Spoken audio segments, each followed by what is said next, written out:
রিম্পাদের বাড়ির পিছনে এখানে করমচার চাষ করা হয়।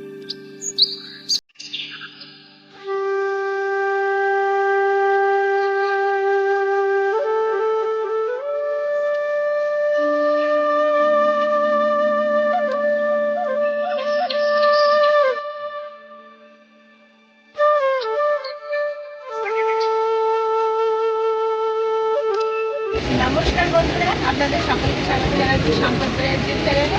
আজকে আমরা সকাল সকাল বেরিয়ে পড়েছি। আজকে আমরা যাবো মাসি শাশুড়ির মেয়ে ননদিনী তার বাড়িতে। তার বাড়ি হচ্ছে সাউথের দিকে বারুইপুর। আমরা সকাল সকাল ট্রেনে উঠে পড়েছি। শিয়ালদা এসেছি প্রথমে, তারপর শিয়ালদা থেকে সাউথের দিকে যে বারুইপুরের ট্রেন যায়, আমরা সেই ট্রেন ধরে বারুইপুরে নামবো। তো আমাদের সাথে মামা শ্বশুর, মামি শাশুড়ি, দিদি আর যে আমাদের ননদ আছে সোমা, সে আগেই চলে গেছে। তা আমরা সকলে মিলে সেখানে যাব। সেখানে গিয়ে কী কী করছি সমস্তটাই ভিডিওর মাধ্যমে আপনাদের সাথে তুলে ধরবো। আমরা ট্রেন থেকে এই সবে মাত্র নেমেছি। পিছনে দেখতে পাচ্ছেন নেমেছি সূর্যপুরে। দিদি আছে, সামনে মামি মামা আছে। এবার আমরা অটো ধরে বা অন্য কোনো গাড়ি ধরে ননদের বাড়ি যাই।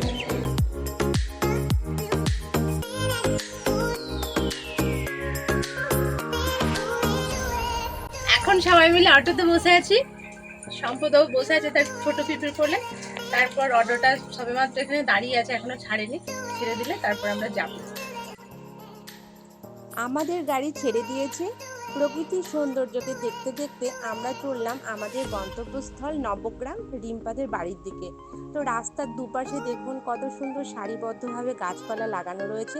তার সৌন্দর্য একেবারে অতুলনীয়। আর গ্রামের মাঠে দেখুন কত সুন্দর সোনালি ধান কাটা হয়েছে, সেগুলিকে কিছু মেয়ে গুছিয়ে নিচ্ছে। আমাদের তো অটোতে বসে এই সৌন্দর্যকে দেখতে খুব বেশ ভালোই লাগছিল। ফাইনালি আমরা পৌঁছে গেছি।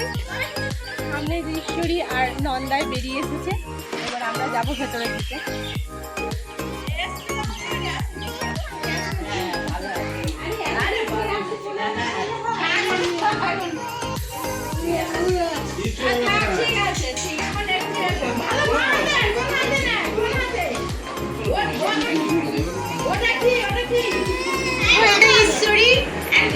ভয় পাচ্ছে, মানে একটা অনেকদিন পর দেখছে বলে সে এখন বলে আসতে চায়নি। এখানে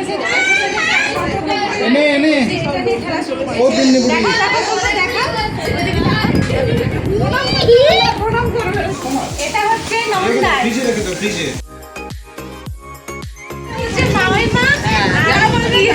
আর রান্নাঘরে আছে ননদিনী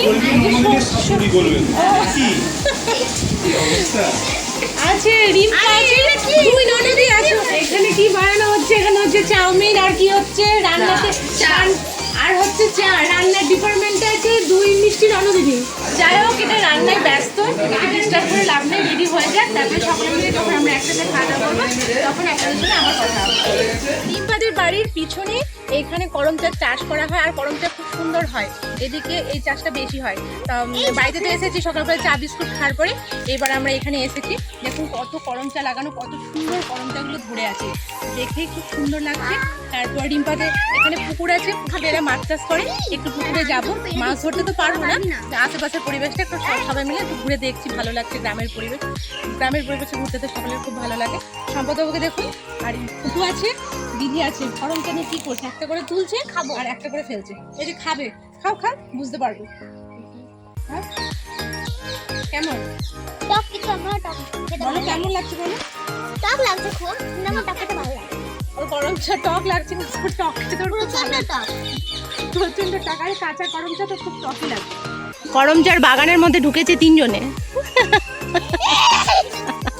কি হচ্ছে? করমচার বাগানের মধ্যে তিনজনে ঢুকেছে, কি করে দেখুন। কেমন লাগছে সম্পদ? খুব ভালো লাগছে। মাথা নিচু নিচু করে খেলবে স্মৃতির মাঝে।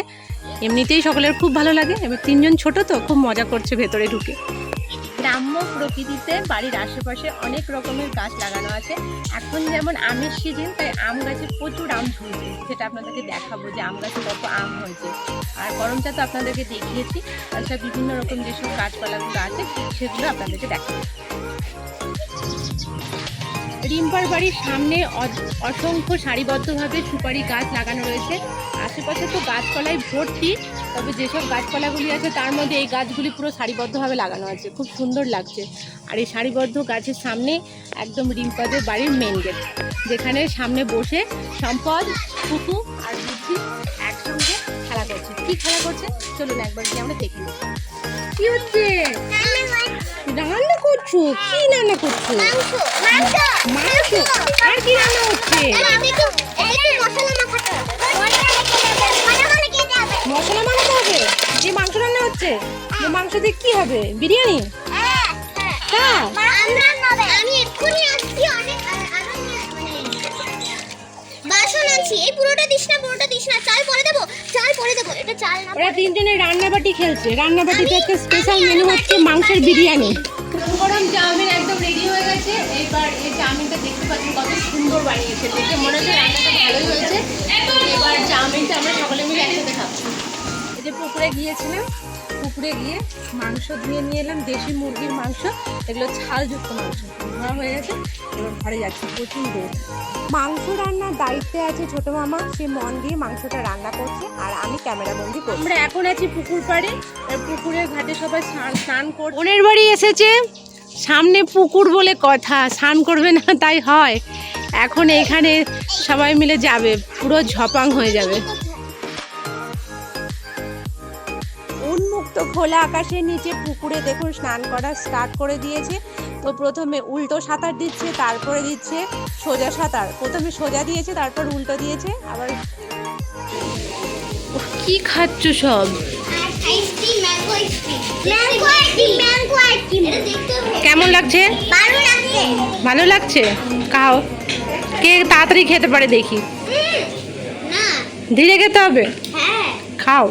কমপ্লিট হয়ে গেছে। প্রথমে বাচ্চারা খাচ্ছে, তারপর বড়রা খাবে। যখন আমরা সকলে মিলে একসাথে বসে থাকবো তখন আপনাদেরকে বলবো আজকে রান্নাতে কী কী মেনু হয়েছে। দুপুরের খাওয়া দাওয়া হচ্ছে, সকলে মিলে একসাথে খেতে বসেছে। রান্নায় অনেক কিছু আয়োজন করেছে রিম্পা।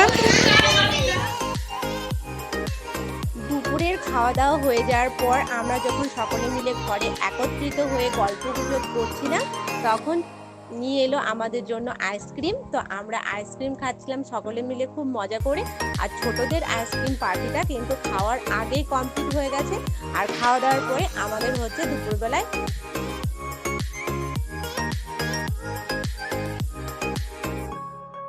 বাড়ির পেছনে তো দেখিয়েছিলাম করমচার গাছ আছে, তো এত করমচা হয়েছে, লাল লাল হয়ে পেকে আছে। ভাবলাম বাড়ি যাওয়ার আগে কিছুটা করমচা নিয়ে যাই। কিছুটা তোলা হয়েছে ক্যারিতে, এবার আর কিছুটা তুলে বাড়িতে নিয়ে যাবো, দিয়ে করমচার আচার বানাবো। তাই দুপুরবেলা একটু সকলে মিলে রেস্ট নেওয়ার পরে আমি তারপরে একটু উঠে, ঘুমাইনি, গল্প করছিলাম। তারপরে উঠে এই যে করমচা তুলছি, মামি নিয়েছে, আমি নিচ্ছি, তোলা হয়ে গেল, তারপর রেডি হয়ে আজকে বাড়ি চলে যাবো। সারাদিনটা সকলে মিলে আমরা খুব আনন্দে কাটালাম। বাড়ি যাওয়ার আগে সকলে মিলে আমরা ক্যামেরাবন্দি হলাম। ফেরার পথে রাস্তার ধারে দেখতে পেলাম একটা ইটের কারখানা, যেখানে মাটি কাটাই করে ইট তৈরি করা হয়।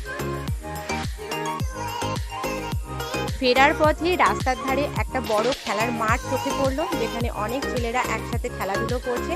শহরাঞ্চলে সচরাচর এসব চোখেই পড়ে না, তো গ্রামের দিকে গিয়েছিলাম বলে কত কিছুই না চোখে দেখতে পেলাম, আর কত কিছুই প্রকৃতির সৌন্দর্য উপভোগও আমরা করলাম। তো সমস্ত কিছুই দেখতে দেখতে আমরা স্টেশনের কাছে একদম পৌঁছে গেলাম।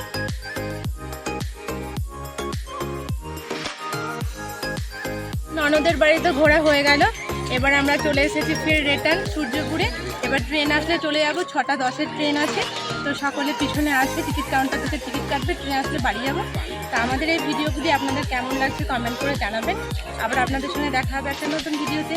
আজকের মতো এই পর্যন্ত। আপনারা সকলেই ভালো থাকবেন, সুস্থ থাকবেন। টাটা।